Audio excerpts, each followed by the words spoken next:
أعوذ بالله من الشيطان الرجيم میں شیطان مردود سے اللہ کی پناہ مانگتا ہوں۔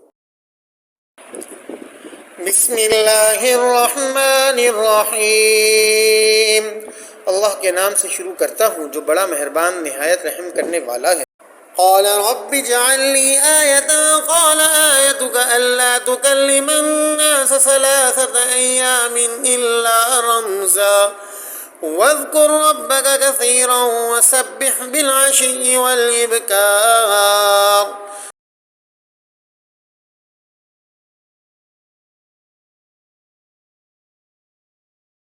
انہوں نے کہا پروردگار میرے لیے کوئی نشانی مقرر کر دیجئے۔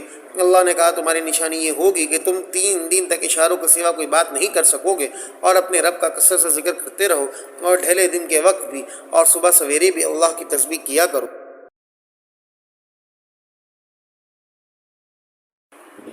قال اس نے کہا ربی اے میرے رب اجعل مقرر فرما دے لی میرے لیے آیا کوئی نشانی، آیتو کا تیری نشانی، اللہ کے نہ تکلمہ بات کرے گا، الناس لوگ، 3 ایام 3 دن، الا مگر رمزہ اشارہ، وذکر تو یاد کر ربک اپنا رب، کثیرا بہت زیادہ، وسبح اور تسبیح کر، بالعشی شام، والابکار اور صبح۔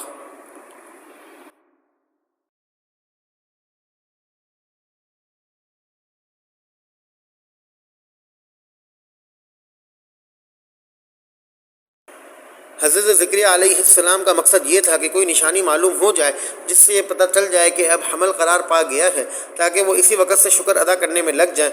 اللہ تعالیٰ نے یہ نشانی بتلائی کہ جب حمل قرار پائے گا تو تم پر ایسی حالت طاری ہو جائے گی کہ تم اللہ کے ذکر اور تسبیح کے سوا کسی سے کوئی بات نہیں کر سکو گے، اور بات کرنے کی ضرورت پیش آئے تو اشاروں سے کرنی ہوگی۔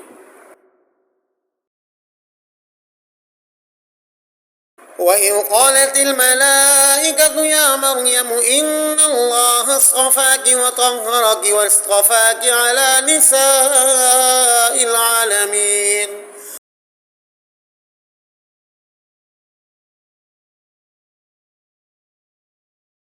اور اب اس وقت کا تذکرہ سنو جب فرشتوں نے کہا تھا کہ اے مریم بے شک اللہ نے تمہیں چن لیا ہے، تمہیں پاکیزگی عطا کی ہے، اور دنیا جہاں کی ساری عورتوں میں تمہیں منتخب کر کے فضیلت بخشی ہے۔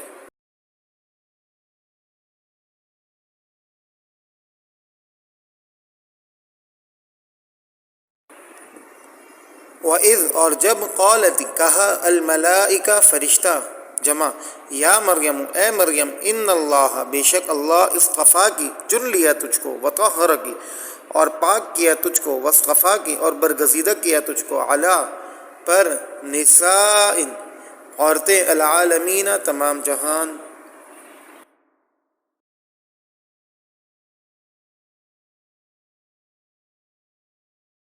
یا مریم اقنتی لربک واسجدی وارکعی مع الراکعین۔ یا مریم اقنتی لربک واسجدی وارکعی مع الراکعین۔ اے مریم تم اپنے رب کی عبادت میں لگی رہو اور سجدہ کرو، اور رکوع کرنے والوں کے ساتھ رکوع بھی کیا کرو۔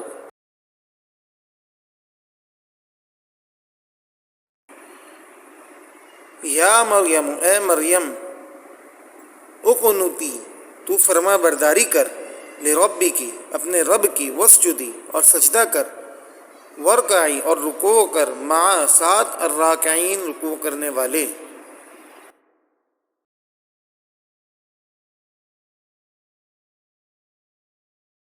ذلك من أنباء الغيب نوحيه إليك وما كنت لديهم إذ يلقون أقلامهم أيهم يكفل مريم وما كنت لديهم إذ يختصمون۔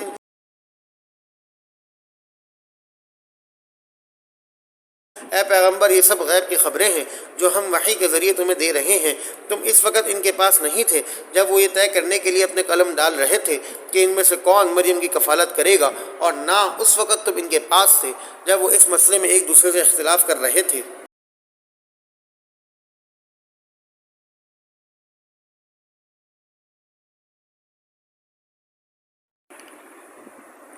ذالک یہ، من سے، انبائی خبریں الغیب غیب نوحی ہم یہ وحی کرتے ہیں الیک تیری طرف وما کنتا اور تو نہ تھا لدیہم ان کے پاس اذ جب یلقون وہ ڈالتے تھے اقلامہم اپنے قلم ایہم کون ان یکفلو پرورش کرے مریم مریم وما اور نہ کنتا تو نہ تھا لدیہم ان کے پاس اذ جب یختصمون وہ جھگڑتے تھے.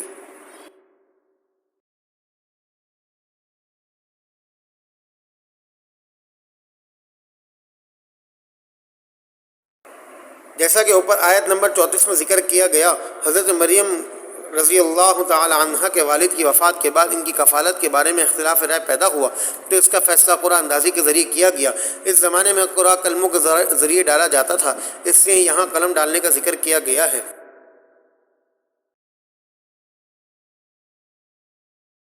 إذ قالت الملائكة يا مريم إن الله يبشرك بكلمة منه اسمه المسيح عيسى بن مريم وجيها في الدنيا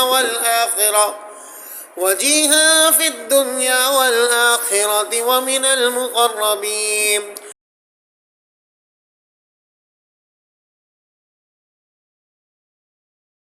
وہ وقت بھی یاد کرو جب فرشتوں نے مریم سے کہا تھا کہ اے مریم اللہ تعالیٰ تمہیں اپنے ایک کلیمے کی پیدائش کی خوشخبری دیتا ہے جس کا نام مسیح عیسیٰ ابن مریم ہوگا، جو دنیا اور آخرت دونوں میں صاحب وجاہت ہوگا اور اللہ کے مقرب بندوں میں سے ہوگا.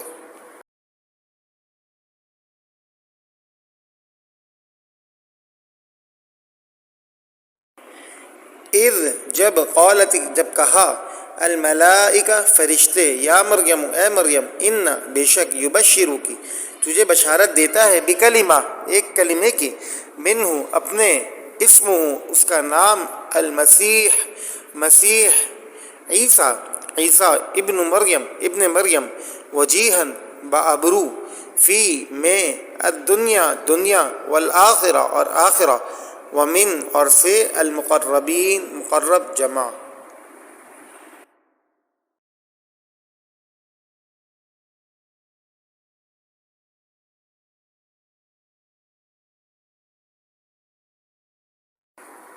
حضرت عیسیٰ علیہ السلام کو کلیمۃ اللہ کہنے کی وجہ اوپر حاشیہ نمبر 13 میں گزر چکی ہے.